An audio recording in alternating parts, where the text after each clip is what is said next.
Chapitre 22. La mission d'Alma à Amoniha. Alma se soucie de la méchanceté des Néphites et décide donc de passer tout son temps à prêcher l'Évangile. Il choisit Néphiha pour le remplacer comme grand juge. Alma enseigne l'Évangile dans tout le pays. Quand il essaie de prêcher dans Amoniha, les gens ne veulent pas écouter.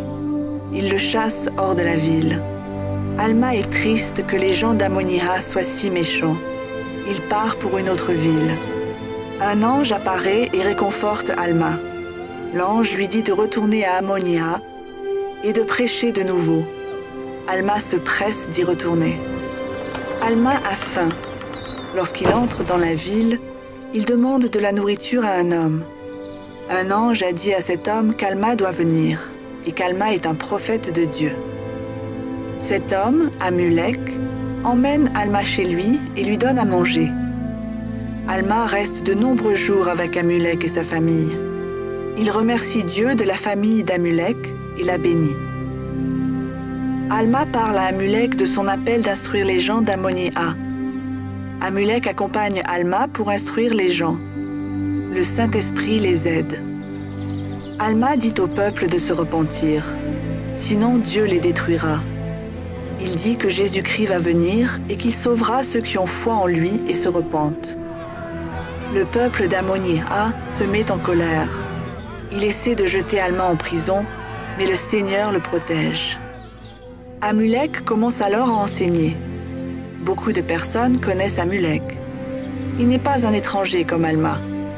Il leur parle de l'ange qu'il a vu. Amulek dit qu'Alma est un prophète de Dieu et qu'il dit la vérité. Le peuple est surpris d'entendre le témoignage d'Amulek. Certaines personnes deviennent furieuses, surtout un homme méchant du nom de Zéezrom. Elles essaient de prendre Amulek au piège en lui posant des questions, mais il leur dit qu'il est au courant de leur intention.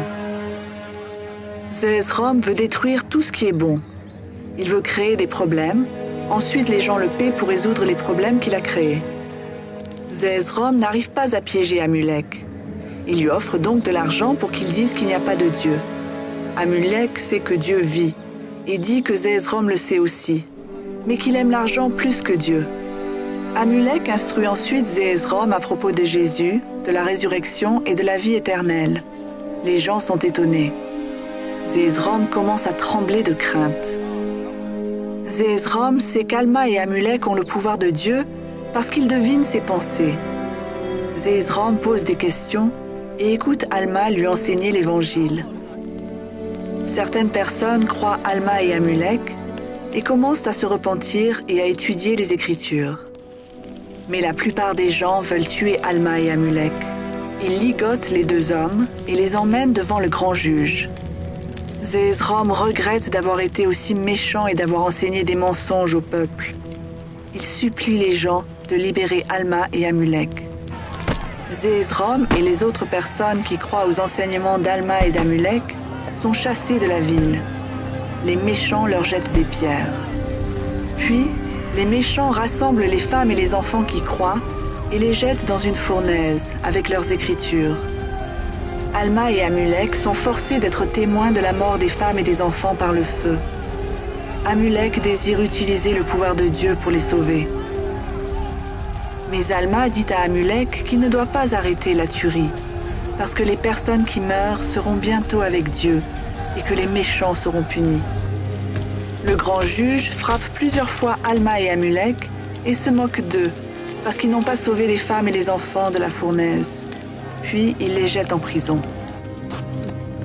D'autres hommes méchants viennent à la prison et infligent beaucoup de mauvais traitements à Alma et à Amulek. Entre autres, ils les privent de nourriture et leur crachent dessus.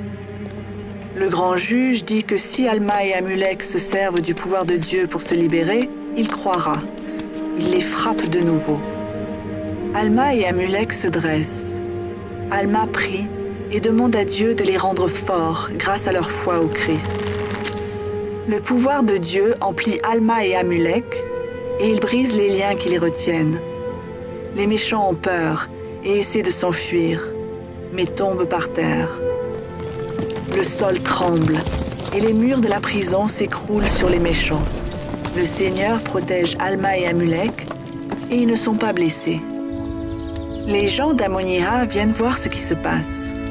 Quand ils voient Alma et Amulek qui sortent des décombres de la prison, ils ont peur et s'enfuient en courant.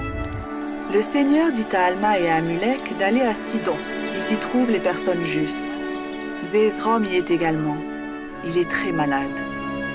Zézrom est heureux de voir Alma et Amulek. Il craignait qu'ils aient été tués à cause de ce qu'il a fait. Il leur demande de le guérir. Zézrom croit en Jésus-Christ et s'est repenti de ses péchés. Lorsque Alma prie pour lui, Zézrom guérit immédiatement. Zézrom se fait baptiser et commence à prêcher l'Évangile. Beaucoup d'autres se font également baptiser. Les méchants d'Amoniha sont tous tués par une armée lamanite, comme Alma l'a prophétisé.